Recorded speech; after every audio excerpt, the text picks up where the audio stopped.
Friends, I'm from Surat. I'm here to let you know about the fundamentals of English grammar. You have a concept of very Wanted.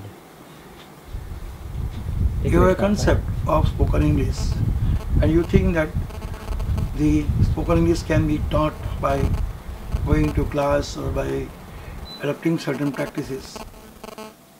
But let me inform you that there is no subject like spoken English.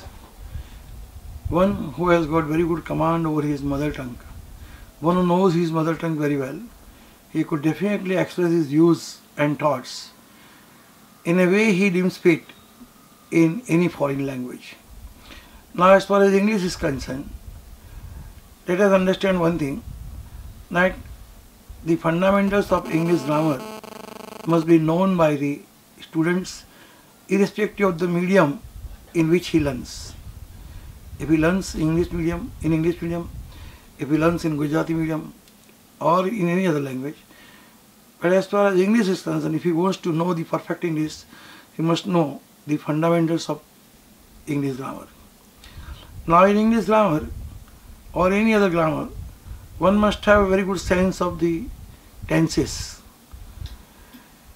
Since you are studying in English medium, I would not go into the very deep, and I won't start with the ABCD because you are all aware of the fundamental that English has 26 letters or alphabets you may call, out of which 5 are vowels and 21 are consonants.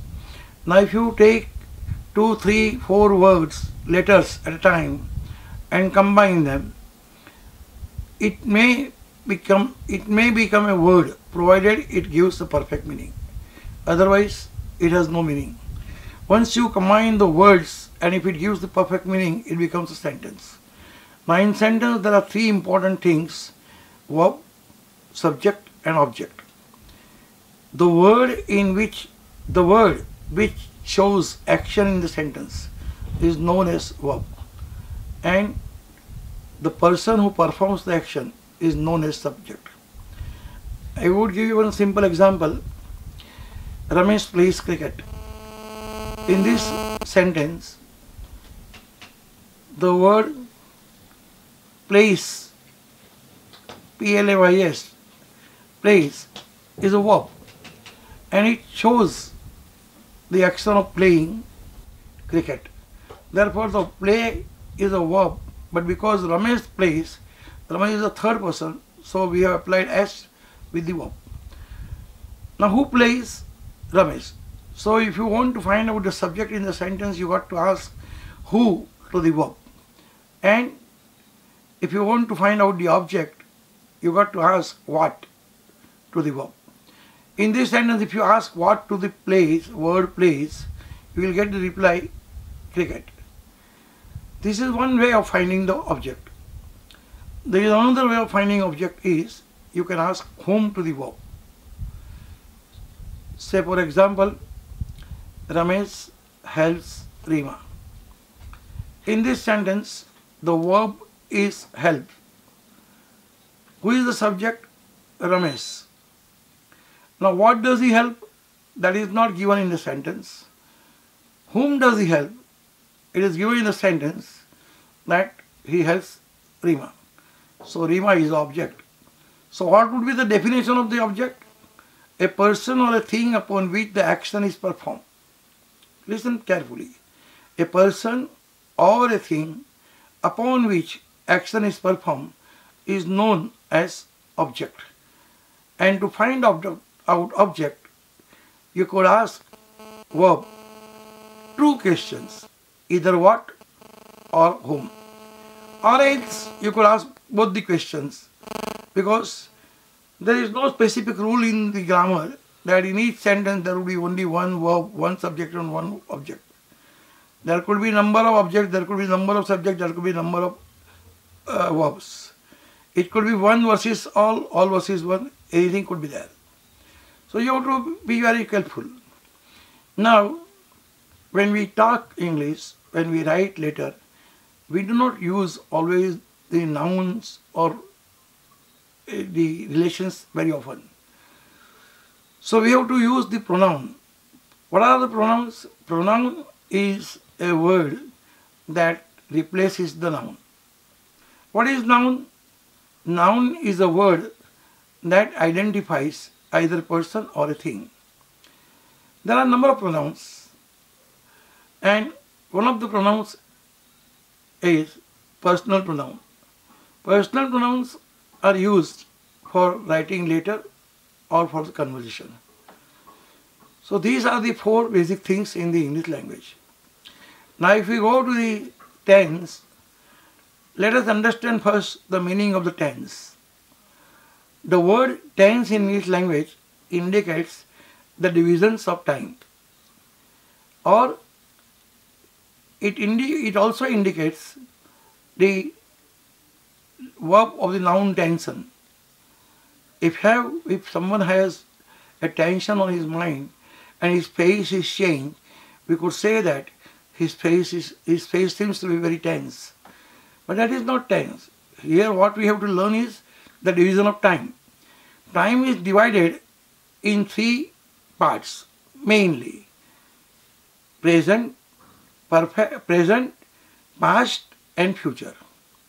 Now this division of time has again four different type of bifurcations: simple present tense, present continuous tense, present perfect tense, and present perfect continuous tense. Similarly, it is simple past tense, past continuous tense, past perfect tense, and past perfect continuous tense.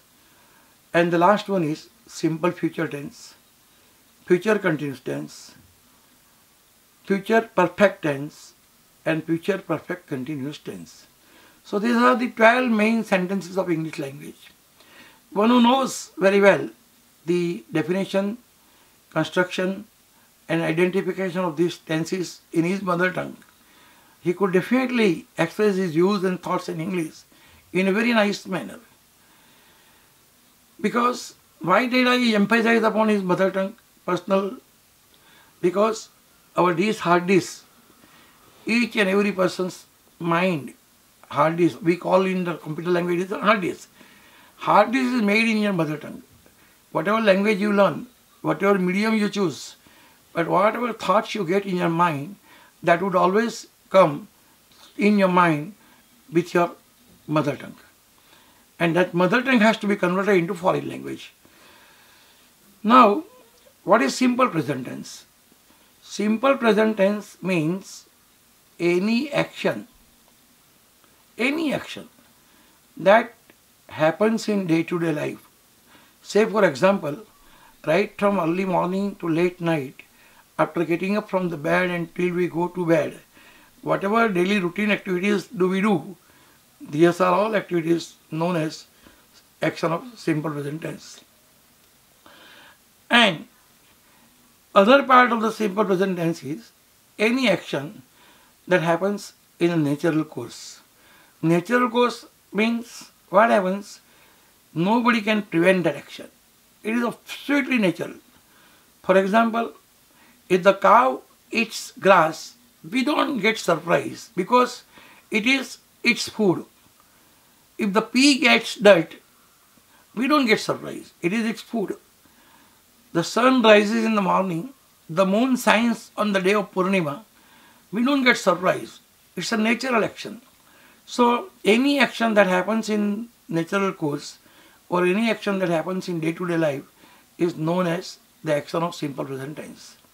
Now to convert the simple present tense into English language, you must find out first the subject. What is the subject of the sentence? The person who performs the action is known as first person. So for example, if I say, I teach English, in this sentence, the word teach is a verb and the action is performed by me. So I teach English when I speak. The person of the doer, the subject, is first person. If I say, you learn English, then the learning process is done by you. So the action is done by you. and the person who listens, if he or she or they act, it is known as second person. But if I talk to you and if I talk about somebody else, say for example, if I say, Mr. Narendra Modi delivers very fine lectures. In this sentence, the word delivers is a subject. Mr. Narendra Modi is subject. The word delivers is a verb. The word deliver is a verb. Mr. Narendra Modi is subject. I spoke this sentence, you heard this sentence, and I spoke about Mr. Narendra Modi. So the action is being done by the third person. So whenever we speak such sentences, and if the third person is singular in simple present tense, then we have to apply S or ES at the end of the verb. That is the first rule. The second rule is, if the subject of the sentence is third person singular, and the spelling of the verb ends with S, SS, SH, CH, X, O, Z, then we have to apply ES at the end of the verb.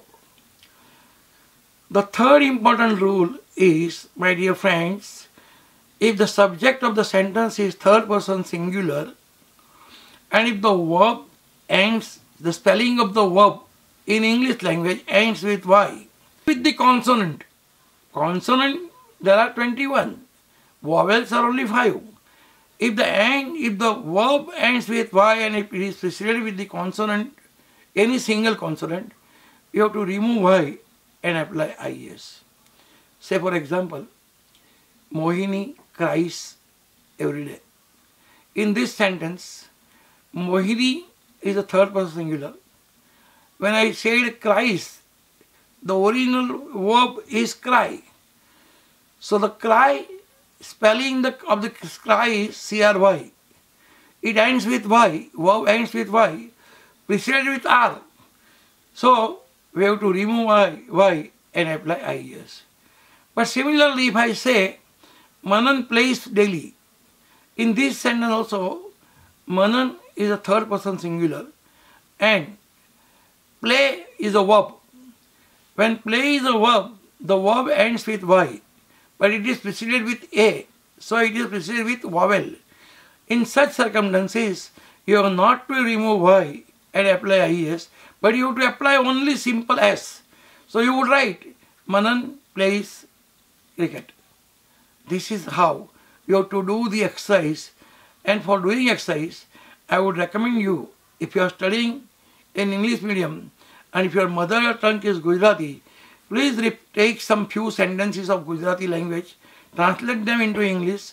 If you don't get such sentences from anywhere, you could opt for adopting one practice book which is available in market. It is known as Pathmala Part 1.